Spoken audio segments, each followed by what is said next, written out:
Sir recently अभी हम लोग ने इंडिपेंडेंस डे मनाया है।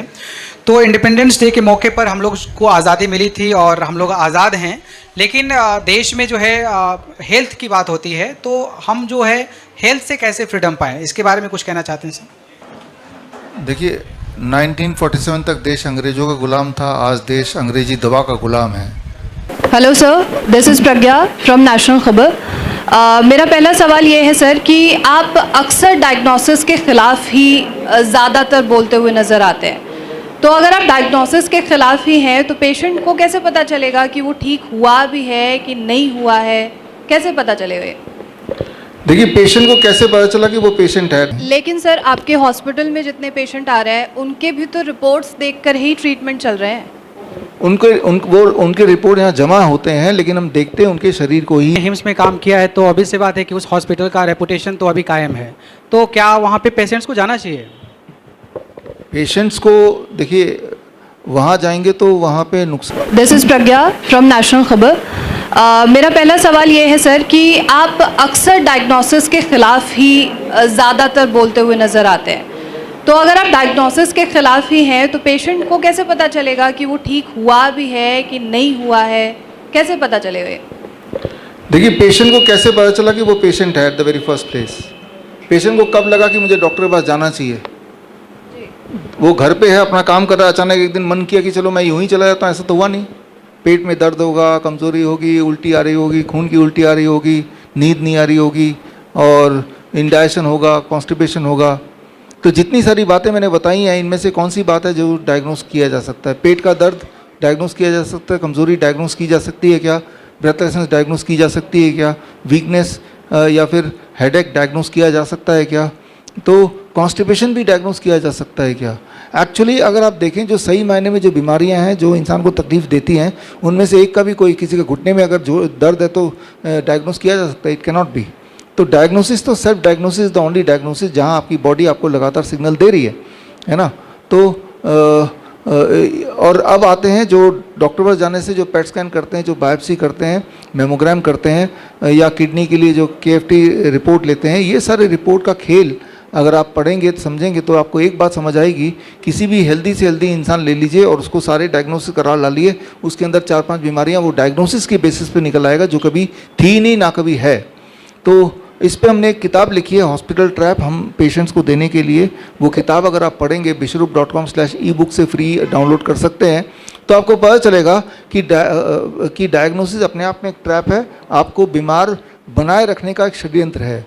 इसीलिए डायग्नोसिस से बचिए और एक ही तरह की डायग्नोसिस पर भरोसा कीजिए जो आपका शरीर आपको लगातार बोल रहा है। अगर आपके पैरों में सूजन है तो आपको दिख रहा है, पेशाब का क्वांटिटी कितनी आ रहा है आपको दिख रहा है, आपकी पेशाब में फोम आ रहा है तो वो दिख रहा है। तो आप अपने शरीर के सिग्नल को पहचानिए, ना कि डॉक्टर के बताए हुए रिपोर्ट्स को, क्योंकि वो रिपोर्ट के माध्यम से आपको परमानेंटली कस्टमर बनाने की कोशिश में लगे रहते हैं। लेकिन सर आपके हॉस्पिटल में जितने पेशेंट आ रहे हैं उनके भी तो रिपोर्ट्स देखकर ही ट्रीटमेंट चल रहे हैं।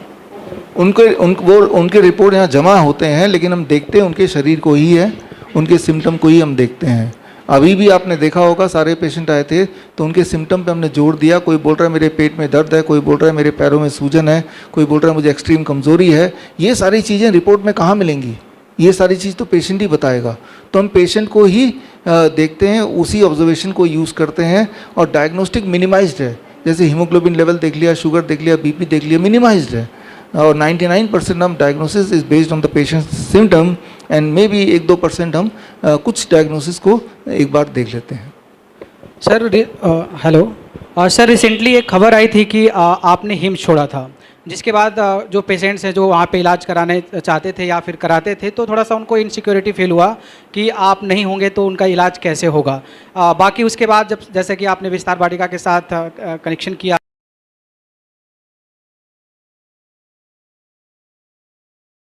करना चाहते हैं। देखिए, हमारा गोल क्या है कि इंसान ठीक हो जाना चाहिए, कम से कम पैसे में, कम से कम समय में, कम से कम दवाइयों में। ये हमारा गोल है। इस गोल को अचीव करने के लिए आज यहाँ पे डॉक्टर BRC हॉस्पिटल विस्तार वाटिका में हूँ और आप सबने हमारे पेशेंट्स को देखे, भयंकर पेशेंट को देखा और वो किस प्रकार 5 दिन 7 दिन में ठीक हो रहे, ये भी देखा।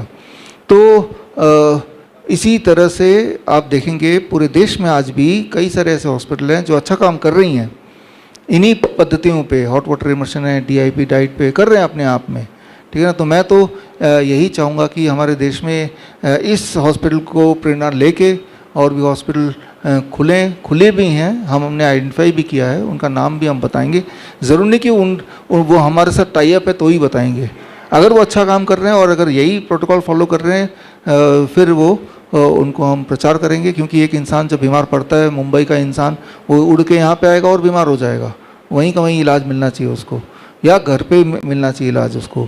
तो उनको तो यही बोलता हूँ, ये लाइव देखिए, जैसा लाइव अभी आपने किया हुआ है, आप सबके कैमरे ऑन है और अभी ऑन थे। जब पेशेंट्स से हम डिस्कस कर रहे थे तो पेशेंट को हमने ठीक कैसे किया ये भी हम बता रहे थे। तो वो पेशेंट्स ये सारा कुछ घर पे करेंगे तो भी वो ठीक होंगे। तो घर पे ठीक कैसे हो, अवेयरनेस के लिए हम कैंपेन कर रहे हैं। हमारे डॉक्टर BRC क्लिनिक हैं 800 से अधिक पूरे देश भर में, यानी कि लगभग हर शहर में ही है, वहाँ जा सकते हैं। या बहुत सारे हॉस्पिटल्स और हैं जो इसी पद्धति पे काम कर रहे हैं, उसको उनको हम आइडेंटिफाई कर रहे हैं, वो भी हम लोगों को बताएंगे। और बाकी यहाँ ये जो हॉस्पिटल है यहाँ, क्योंकि ये मेरे घर के पास है, तो यहाँ के तो हर एक पेशेंट को मैं पर्सनली देखता हूँ, एवरी सिंगल पेशेंट। अगर कुछ पेशेंट को ऐसा लगता है कि मैं ही देखूंगा तो ही ठीक होंगे तो उनको यहीं आना पड़ेगा, क्योंकि बाकी हॉस्पिटल में जा नहीं पाता हूँ। हाँ, तो वो यहाँ पे आ सकते हैं। लेकिन फिर भी मैं बोल रहा हूँ, ऐसा ज़रूरी नहीं कि मैं देखूंगा तो ही ठीक होंगे, वो तो उनके दिमाग में एक साइकोलॉजी है, जैसा आपने देखा। अदरवाइज़ कोई भी देखे, डाइट और लाइफस्टाइल ठीक से चेंज कर देंगे तो वो ठीक होने की संभावना सेम ही रहती है। सर, जैसे कि आपने हिम्स में काम किया है तो अभी से बात है कि उस हॉस्पिटल का रेपुटेशन तो अभी कायम है, तो क्या वहाँ पे पेशेंट्स को जाना चाहिए? पेशेंट्स को देखिए, वहाँ जाएंगे तो वहाँ पे नुकसान ही होगा। पहले वो था पेशेंट सेंट्रिक, जैसे ये हॉस्पिटल अभी है पेशेंट सेंट्रिक, कि आपने देखा होगा कि इलाज हम उतना ही दे रहे हैं जितनी पेशेंट की ज़रूरत है, जितने दिन रहने की ज़रूरत है। ना कोई एक्स्ट्रा दवाई यहाँ पे है और ना ही एक्स्ट्रा नंबर ऑफ़ डेज़ है। हम पहले ही बता देते हैं आप तो 4 दिन में जा सकते हैं, ठीक है ना। तो लेकिन वहाँ पे ऐसा तो है नहीं, प्रॉफिट सेंट्रिक है, ज़्यादा से ज़्यादा पैसा बने, एक्स्ट्रा दवाइयाँ हो। तो हम नहीं चाहेंगे कि कोई पेशेंट वहाँ पे जाए, क्योंकि जाएंगे तो उनका फाइनेंशियल लॉस होगा, इमोशनल लॉस होगा। और जब फोकस पैसे पे आ जाता है और पेशेंट हट जाता है तो रिज़ल्ट भी अच्छे नहीं आ रहे थे, ये तो हमने देखा था। इसीलिए वो ना जाएं तो उनके लिए अच्छा है। वो एक तरह से प्रॉफिट सेंटर तो है ही, तो और पेशेंट फिज़िकली भी बीमार है, अब वो फाइनेंशियली भी वो लॉस में जाएगा, तो नहीं जाना चाहिए। Hello sir.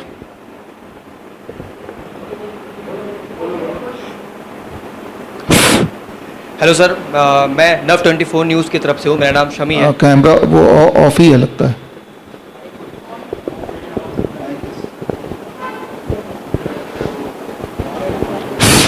हेलो सर, मेरा नाम शमी है, मैं नव 24 न्यूज़ की तरफ से हूँ। आज के टाइम पे लोगों को बहुत जल्दी अगर उनको कोई भी बीमारी होती है उनको बहुत जल्दी इलाज चाहिए। लोग अंग्रेज़ी दवाइयों पर ज़्यादा भरोसा करते हैं। तो आपका जो ये हॉस्पिटल है डॉक्टर BRC, ये बाकी अन्य हॉस्पिटल से कैसे अलग है, इसकी USP क्या है और लोग इन पर कैसे ज़्यादा भरोसा कर पाएँ? हाँ, ये एक साइकोलॉजी सभी की होती ही है कि बहुत जल्दी से कोई ठीक होना चाहता है। आपने फिर ऐड किया इसलिए एलोपैथी में जाते हैं। हमारा हॉस्पिटल कैसे इन सबसे अलग है? क्योंकि हम बहुत जल्दी इलाज करते हैं, फास्टेस्ट। आप गौर से आज आपने देखा किडनी का पेशेंट जैसे डायलिसिस के लिए बोला 4 दिन हुए आए, 4 दिन में अगर वो ठीक हो रहा है, उसकी पैरों की सूजन ठीक हो रही है, उसका वीकनेस गायब हो रहा है, उसका BP की गोली खत्म हो गई, शुगर की गोली खत्म हो गई, वो जाने को तैयार है वापस। तो पूरे दुनिया में बताइए ऐसा कोई एक हॉस्पिटल पूरे दुनिया में, मैं सिर्फ भारत की बात नहीं कर रहा हूँ, जहाँ पे किडनी का वो पेशेंट जिसको डायलिसिस के लिए बोल दिया गया था और वो हम यहाँ पे 4-5 दिन में उसको डिस्चार्ज करने को भी तैयार हैं। और ऐसा एक नहीं, आपने कितने पेशेंट देखे। तो जिन भी लोगों को फास्टेस्ट इलाज चाहिए, फास्टेस्ट इलाज ताकि वो ठीक होने का, ठीक है ना, तो वो यहाँ पे आ सकते हैं। हम फास्ट करते हैं। आपने देखा यहाँ कैंसर के पेशेंट देखे, कैंसर के एडवांस स्टेज वाले पेशेंट को देखे, उनके सारे सिम्टम 7 दिन में उनके गायब हो गए, 7 डेज। यहाँ जितने भी एडमिट हैं हाउस फुल है यहाँ पे, और उनमें से एक पेशेंट हम मिले, उनमें से कोई भी एक ऐसा पेशेंट नहीं जिसको रिलीफ नहीं मिला हो, कम ज़्यादा हो सकता है। और अधिकतर पेशेंट 7 दिन के अंदर वो पूरी तरह तैयार हैं अब घर जाने को। तो मैं तो क्लियरली बोल रहा हूँ कि fastest, safest and long lasting and even the most economic, ये 4 चीज़ें अगर कोई ढूंढ रहा है तो I think this is the best. और ये जिस तरह से हमने अपने पेशेंट को पेश किया लाइव पे, बिना किसी तैयारी के पेशेंट जो चाहे बोल सकता है। पूरे दुनिया में कौन सा ऐसा हॉस्पिटल है जो ये हिम्मत कर सकता है कि अपने पेशेंट को लाइव एक एक करके पेश करे, सारे पेशेंट को पेश करे, ये नहीं कि चुन चुन के कि ये 10 में से ये 4 ठीक हो गए तो इनको हम दिखाएंगे पब्लिक को, ऐसा नहीं, या एक ठीक हो गया इसको दिखाएंगे। हम अपने एक एक पेशेंट को सामने लेके आए, लाइव चल रहा था। ऐसा पूरे दुनिया में कौन सा हॉस्पिटल है? और आप इस लाइव को अगर देखें तो इसमें आपने देखा कि किस स्पीड से ये ठीक हुए, और वो पेशेंट की जुबानी भी देखा और हमने भी बताया। जी जी ना सर, संजय पांडे नेशनल खबर से। सर, जब से आपने ये अनाउंस किया कि आप हिम्स से अलग हुए, उसके बाद से वहाँ जो पेशेंट गलती से या अनजाने में हिम्स में एडमिट्स हैं चले गए, वो लोग बहाना मारकर, आपने साथ एक वीडियो भी देखा होगा लास्ट टाइम, बहाना मारकर लोग किसी तरह वहाँ से भागकर विस्तार वाटिका में या बाकी और हॉस्पिटल्स में जा रहे हैं। इस पर आप क्या कहेंगे? क्या हिम्स ऐसा क्यों नहीं बोल रहा है? जिस तरह आपने पब्लिकली अनाउंसमेंट आपने कर दिया कि आप हिम्स के साथ नहीं हैं, लेकिन हिम्स अनाउंसमेंट नहीं कर रहा है, जिससे बहुत दिक्कत हो रही है। तो इस पर भी आप कोई आगे बातचीत कर रहे हैं वहाँ से संस्था से? हाँ, ऐसा आज भी आपने देखा, एक डेराबस्सी का पेशेंट यहाँ पे, नॉर्थ ईस्ट का पेशेंट डेराबस्सी से यहाँ पे आए हुए, ऐसा लगातार मैं देख रहा हूँ कि वो पेशेंट्स वहाँ से किसी भी तरह से निकल के फिर यहीं पे आके या हमारे जो एक और हॉस्पिटल वहाँ जाके एडमिट हो रहे हैं। इसका मतलब ये है कि वो जब एडमिट हो रहे थे उस वक्त उनको नहीं पता था कि मैं अलग हो चुका हूँ, या वो ये सोच रहे थे कि यहाँ पे एडमिट होंगे तो पेशेंट सेंट्रिक इलाज होगा। लेकिन जब उनको ये पता चला तो जाहिर सी बात है विचलित हुए और फिर यहाँ या फिर हमारे और हॉस्पिटल में आने लगे। तो ये कन्फ्यूजन है, क्योंकि बहुत लोगों को अभी भी ये नहीं पता कि अब हम हिम्स में नहीं हैं।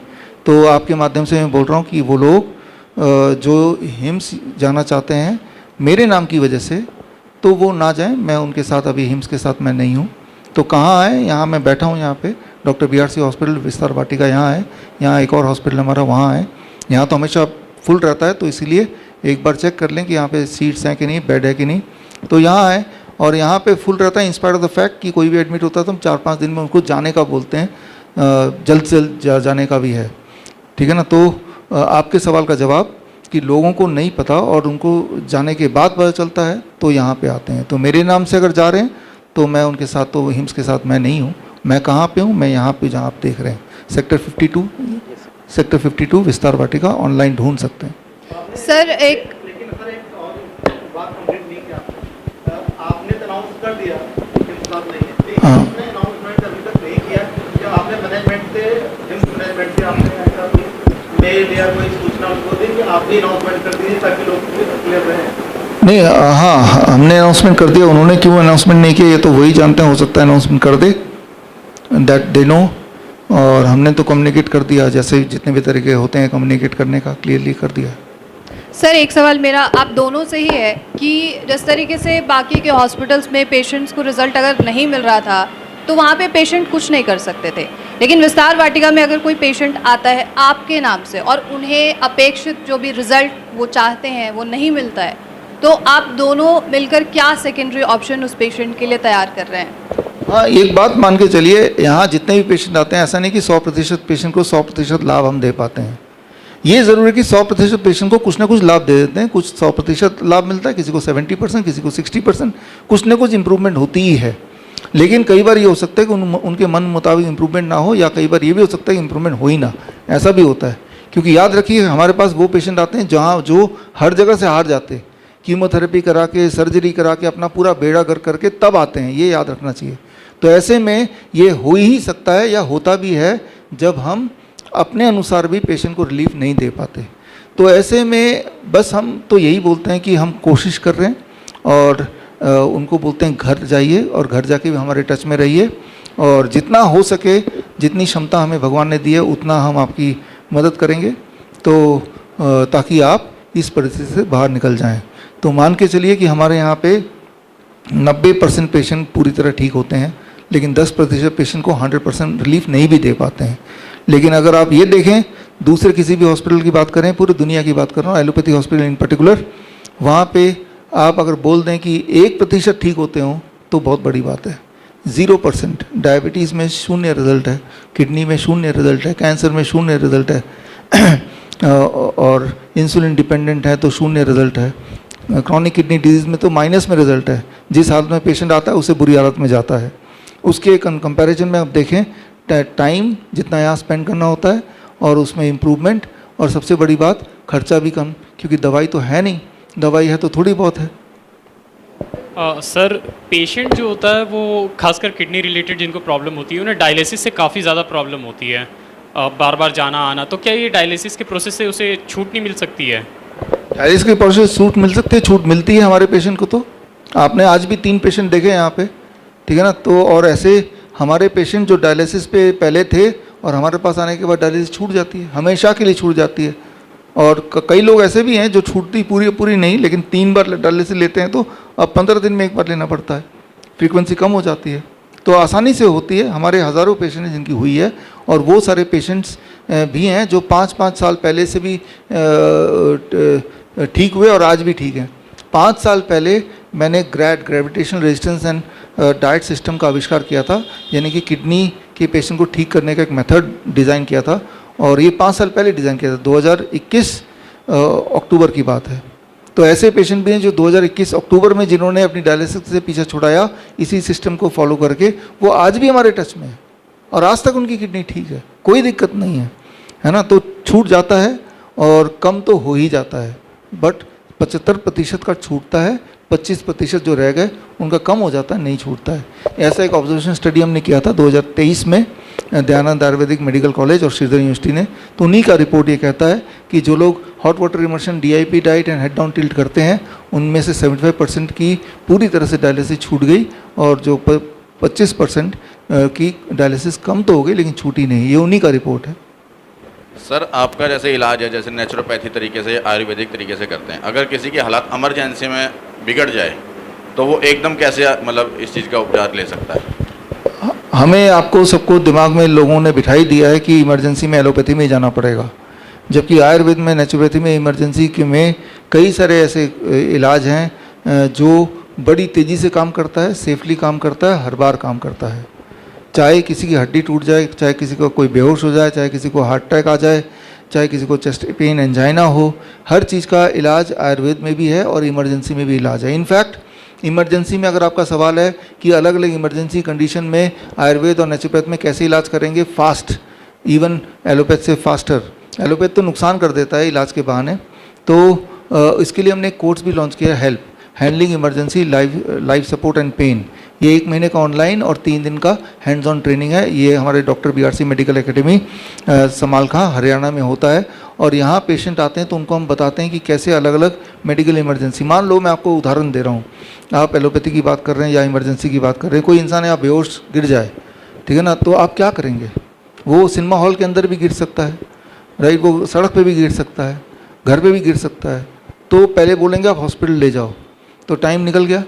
तो लेकिन ऐसे में हम क्या करते हैं, उस पेशेंट को आपको सिखा भी देता हूँ, ये जो एक पॉइंट है यहाँ पे, इस पॉइंट में 3 kg वाला प्रेशर, 3 kg में जितना प्रेशर लगता है, अगर ऐसे हम प्रेशर डालें जोर से और ऐसा 2 मिनट तक डालें तो मोस्ट लाइकली वो होश उसके आ जाते हैं। तो जहाँ तो काम 2-3 मिनट में हो सकता है, वहीं आप तामझाम लेके उसको पहले तो एम्बुलेंस लेके ले जाएंगे, आधा 1 घंटा वहीं वेस्ट कर देंगे, और उसके बाद उसका जो इलाज होगा वो भी बहुत ही ज़्यादा खतरनाक इलाज होता है। और ऐसे में भी कई बार लोग बच ही जाते हैं in spite of all this brutal treatment. तो मैंने एक उदाहरण देके आपको समझाया कि मान लो किसी का BP अनयूजुअली शूट हो जाता है, इस हॉस्पिटल में हो जाता है, तो यहाँ क्या करते हैं, हॉट वाटर इमर्शन का जो बकेट है, छोटा सा lower leg hot water immersion है, उसमें बिठा देते हैं, और बैठते ही आधे घंटे में उसका BP नीचे आ जाता है, अगर फीवर है तो वो नीचे आ जाता है।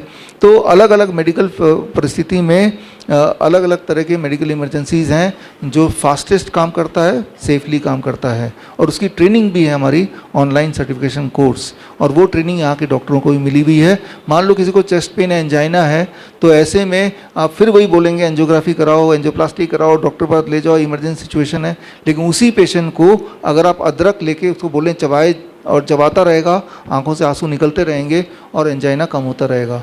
तो इस तरह से हर इमरजेंसी का, मान लो किसी को तेज़ी से हेडेक है, माइग्रेन है, तो यहाँ पे 2 सेकेंड ऑयल है, 2 सेकेंड ओनली, 2 बार इस तरह से सांसें लेगा, स्मेल करेगा, तो उसका हेडेक मोस्ट लाइकली गायब हो जाएगा। तो अब बताइए एलोपैथी में कौन सी दवाई है जो 2 सेकंड में हेडेक को गायब करे या एंजाइना पेन इतनी स्पीडली गायब करे। इवन पैरासीटामोल भी फीवर को जितनी रफ्तार से गायब करता है, lower leg hot water remission उससे ज़्यादा तेज़ी से गायब करता है। ये रैंडमाइज कंट्रोल ट्रायल का नतीजा मैं बता रहा हूँ। तो अलग अलग मेडिकल परिस्थिति में आपको नेचुरोपैथी, आयुर्वेद, एक्यूप्रेशर में ऐसे ऐसे मेथड्स हैं जो फास्टेस्ट सेफेस्ट काम करता है और हर बार काम करता है और रिजल्ट ओरिएंटेड है, और इनके भी मॉडर्न साइंस में रैंडमाइज कंट्रोल ट्रायल हैं। Hello sir, this is Pintu from news live and my question is that कि सर जैसा रिसेंटली अभी हम लोग ने इंडिपेंडेंस डे मनाया है, तो इंडिपेंडेंस डे के मौके पर हम लोग को आज़ादी मिली थी और हम लोग आज़ाद हैं, लेकिन देश में जो है हेल्थ की बात होती है, तो हम जो है हेल्थ से कैसे फ्रीडम पाएँ, इसके बारे में कुछ कहना चाहते हैं सर? देखिए 1947 तक देश अंग्रेज़ों का गुलाम था, आज देश अंग्रेज़ी दवा का गुलाम है। जब तक हम अंग्रेज़ी दवा पे निर्भर रहेंगे या उसको हम उसकी कॉन्स्पिरेसी को नहीं समझेंगे, तब तक हम आज़ाद नहीं हो सकते, हेल्थ की आज़ादी नहीं मिल सकती। अभी इस प्रेस कॉन्फ्रेंस से पहले आप सबने देखा यहाँ पे हम हैं डॉक्टर BRC प्रीमियर हॉस्पिटल, जो कि मेरा सेक्टर 42 जो कि पहला हॉस्पिटल था, से 5 साल पहले हमने शुरू किया था इसी हॉस्पिटल से। और यहाँ जितने भी पेशेंट आज एडमिट हैं, एक एक पेशेंट से आपको हमने मिलाया, जो लाइव में आपने देखा, एक एक पेशेंट से मिलाया और आपने इनकी कहानी सुनी। तो कहानी का एक भाग आपने यही देखा कि कैसे वो एलोपैथी के ट्रैप में फंसे, दवाइयों के जाल में फंसे, डायग्नोस्टिक के जाल में फंसे, और वो बीमारियां जो 20 साल से दवाई खाने वाला, इंसुलिन लेने वाला पेशेंट्स आप मिले यहाँ पे, और 3-3 बार हफ्ते में डायलिसिस करने वाले पेशेंट से मिले, और यहाँ आने के 1 हफ्ते बाद, यानी कि doctor BRC premier hospital sector 42 में आने के 1 हफ्ते के अंदर उनकी इंसुलिन छूट गई, उनकी दवाएं छूट गई, उनकी डायलिसिस 10 दिन से नहीं हो रही हैं, और सिम्टम भी सारे गायब हैं। पेन जिसके लिए सर्जरी बोला गया था, वो पेन भी गायब हो गया। कीमोथेरेपी बोला गया था, और वो सिस्ट की वजह से जो दिक्कत थी वो गायब हो गई। तो सोच के देखिए कि अगर वो लोग यहाँ नहीं आते तो अभी भी अपना इलाज करा रहे होते और सालों साल जैसे परेशान थे आगे भी परेशान रहते। तो यहाँ पे भारत में दिक्कत क्या है कि 99% जो बजट है, हेल्थ बजट, वो एलोपैथी के लिए है, और 1% से कम आयुर्वेद हो या नेचुरोपैथी उसके लिए है, ना के बराबर। तो अगर हम ये डिसाइड कर लें कि हम बीमार पड़ेंगे तो हम नेचुरल तरीके से ठीक होंगे, तो मैं ये बोलता हूँ कि आपको आज के लाइव से मैंने एग्जाम्पल दे के बताया कि यहाँ पे हर तरह के पेशेंट आज मौजूद थे। किडनी के थे, इंसुलिन 210 यूनिट वाला भी था, 3 डायलिसिस वाला भी था, कैंसर वाले कई सारे थे, लीवर वाले 2 थे। तो मतलब जितने मुख्य ऑर्गन की बीमारियां सारी एडवांस स्टेज वाले थे, और 1 हफ्ते से अधिक के नहीं थे, हफ्ता 10 दिन रुक के उन्होंने किस प्रकार ठीक किया और सारी दवाइयों से पीछा छुड़ाया। तो बस यही चीज़ वो घर पे करें, हमारे हॉस्पिटल में आके करें, कोई भी हॉस्पिटल इस पद्धति को अपनाएं और फिर ठीक हो जाएं। तो सोल्यूशन है कि भारत की जो अपनी पद्धति है वो बेस्ट है, आयुर्वेद है, नेचुरोपैथी है, और वो बेस्ट है, fastest, safest and long lasting. तो बस अपना ध्यान एलोपैथी से हटा के अपने देश की पद्धति पे लगाएंगे तो आपको हेल्थ फ्रीडम मिलेगी और आपके पैसे भी कम खर्च होंगे। इनफैक्ट फ्री में भी आप ठीक हो सकते हैं अगर इनको ठीक से समझ ले तो। सर रिसेंटली आपको लेकर एक खबर आई है कि आपने हिम्स को छोड़ दिया है, तो सर हिम्स छोड़ने के बाद आपको क्या क्या अपॉर्चुनिटीज़ और क्या क्या ऑफर्स मिल रहे हैं, और आप आगे जो है किस तरीके से इनिशिएट करना चाह रहे हैं सर?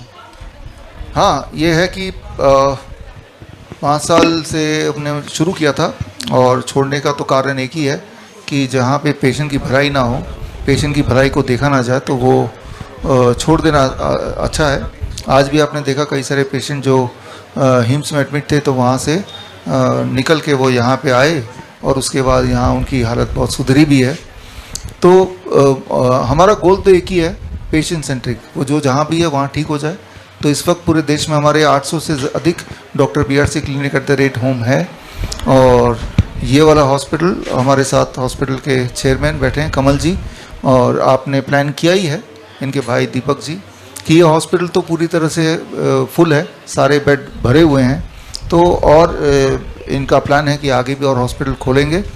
तो भविष्य में इस प्रकार के हॉस्पिटल आपको देखने को मिलेंगे अगले 1-2-3 महीने में, अलग अलग शहरों में, और वो मैं अनाउंस करता रहूँगा। लेकिन ये लाइव करने का मकसद भी मेरा ये था या है कि जो लोग जहाँ जहाँ भी हैं वो या किडनी के होंगे या कैंसर के होंगे या हार्ट के होंगे या डायबिटीज़ के होंगे, तो वो वहीं इस हॉस्पिटल में जो हम करा रहे हैं वो करके घर पे ठीक हो जाए। तो ना तो हमारे हॉस्पिटल में आने की नौबत आएगी, ना कहीं जाने की ज़रूरत पड़ेगी। तो क्योंकि हमारा गोल ही ये है कि हम फास्टेस्ट तरीके से, सेफेस्ट तरीके से, बिना पैसा खर्चा किए ही ठीक हो जाएं। तो हमारा फ्यूचर प्लान यही है, पेशेंट सेंट्रिक इलाज। तो हम पेशेंट को ये समझाना चाहते हैं, you don't need medication, you just need education. आज भी आपने देखा होगा कि पेशेंट को के साथ इंटरेक्शन में हम एजुकेशन देने की कोशिश कर रहे थे, ताकि वो घर जाके भी क्या करें और क्या ना करें, किस तरह से जाल से बचें एलोपैथी के।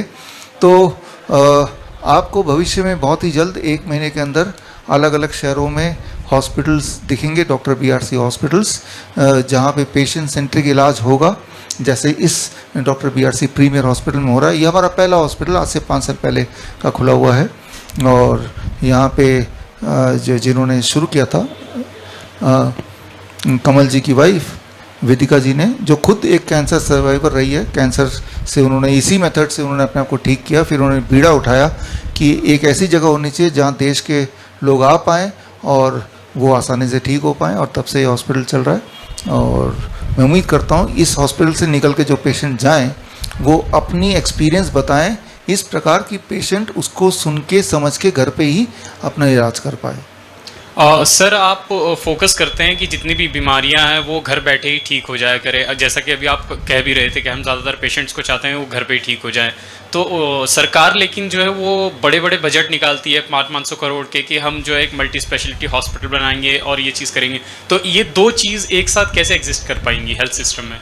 देखिए, समझना पड़ेगा, बहुत बड़ी बात है ये कि दुनिया का जो सबसे बड़ा लॉबी है वो एलोपैथिक फार्मेसी लॉबी है। जैसे स्टील लॉबी होता है, इंफ्रास्ट्रक्चर इंडस्ट्री होती है, ऑटोमोबाइल इंडस्ट्री होती है। दुनिया का जो सबसे पावरफुल इंडस्ट्री है वो ये मेडिकल इंडस्ट्री है, जिसमें फार्मेसी आता है, वैक्सीनेशन आता है। तो जो सबसे पावरफुल इंडस्ट्री है, सबसे ज़्यादा पैसा उसी का है, और वो सबसे ज़्यादा फंडिंग वही करती है दुनिया के हर पॉलिटिकल पार्टी को, ना केवल भारत में, दुनिया भर में। तो हर पॉलिटिकल पार्टी को जिस जगह से सबसे ज़्यादा फंडिंग आती है वो है एलोपैथी लॉबी से। तो एलोपैथी का ख्याल ये पॉलिटिकल पार्टी रखेंगी ही, चाहे आज कोई सरकार में हो, चाहे कल कोई और आ जाए, लेकिन वो आएगा तो सबसे बड़ा लॉबी यही है। इसीलिए आप देखेंगे हमारा देश, जिसकी खुद की पद्धति सबसे स्ट्रॉन्ग है, आयुर्वेद है, नेचुरोपैथी है, हमारे देश का ही है, उसके बावजूद भी 99.9% बजट एलोपैथी के लिए है, और बहुत थोड़ा सा बजट आयुष, जिसमें सारे सिस्टम आते हैं, उसके लिए है। तो ये क्यों हुआ? क्योंकि इसलिए नहीं हुआ कि एलोपैथी ज़्यादा अच्छा है, इसलिए हुआ कि वो ज़्यादा अमीर है, वो पैसा खर्च कर सकता है, वो पॉलिटिकल पार्टी को ज़्यादा फंडिंग दे सकता है। आप फंडिंग का कभी कैलकुलेट कीजिए, हर पार्टी का अगर मिल जाता है तो आप देखेंगे ऑटोमोबाइल इंडस्ट्री और बाकी इंडस्ट्री एक तरफ, और एक तरफ सिर्फ एलोपैथी लॉबी। तो क्योंकि इसकी फंडिंग ज़्यादा होती है, इसीलिए इसके पक्ष में ज़्यादा पैसा का बजट होगा, ज़्यादा इसके पक्ष में हॉस्पिटल खुले जाएंगे, और ये एक तरह का धंधा है, चलता रहेगा। सर, मैं नव 24 न्यूज़ की तरफ से, मेरा नाम शमी है। क्लिनिक एंड होम फैसिलिटीज़ को लोग बड़ा आजकल जो है फॉलो कर रहे हैं, और ये बहुत ज़्यादा हर जगह पर देखा जा रहा है। तो डॉक्टर BRC किस तरीके से इस पर आगे काम करेगा, और हम क्लिनिक को घर के तरह किस तरीके से समझने की कोशिश करेंगे? देखिए, हमारा मकसद जो शुरू से रहा है कि लोग अपने घर पे ठीक हो जाएं, तो लेकिन लोगों को गाइडेंस की ज़रूरत है, अपने शहर में गाइडेंस की ज़रूरत है। तो करीब इस वक्त पूरे देश में 800 साढ़े 800 doctor BRC clinic at the rate home है। ये वो क्लिनिशियन है जिन्होंने एक टाइम पे हमारा कोर्स किया, CIM, certificate in integrated medicine. ये 3 महीने का ऑनलाइन कोर्स है। ये कोर्स करने के बाद एक स्टूडेंट को ये सारा कुछ समझ आ जाता है कि अलग अलग परिस्थिति में एक पेशेंट को कैसे हैंडल करना है। चाहे वो किडनी का पेशेंट है तो हॉट वाटर इमर्शन कितनी देर देना है, डायलिसिस अगला होगा कि नहीं होगा, बीपी को घटाना कैसे है, या किसी का बीपी घटा हुआ है तो बढ़ाना कैसे है। तो ये सारी ट्रेनिंग हम देते हैं। वो 3 महीने का ऑनलाइन सर्टिफिकेशन कोर्स है। तो हमारे जो डॉक्टर BRC क्लिनिक@होम के जो क्लिनिशियंस हैं या डाइटिशियंस हैं, उन सब ने ये कोर्स किया हुआ है। और साथ में उन्होंने एक और कोर्स किया नीम थेरेपी का, और अभी एक कोर्स चल रहा है that is called help handling emergency life support and pain. किसी भी तरह का इमरजेंसी आ जाए तो वो अपने किस प्रकार हैंडल करें, तो वो ट्रेनिंग भी वो उन्होंने लिया है।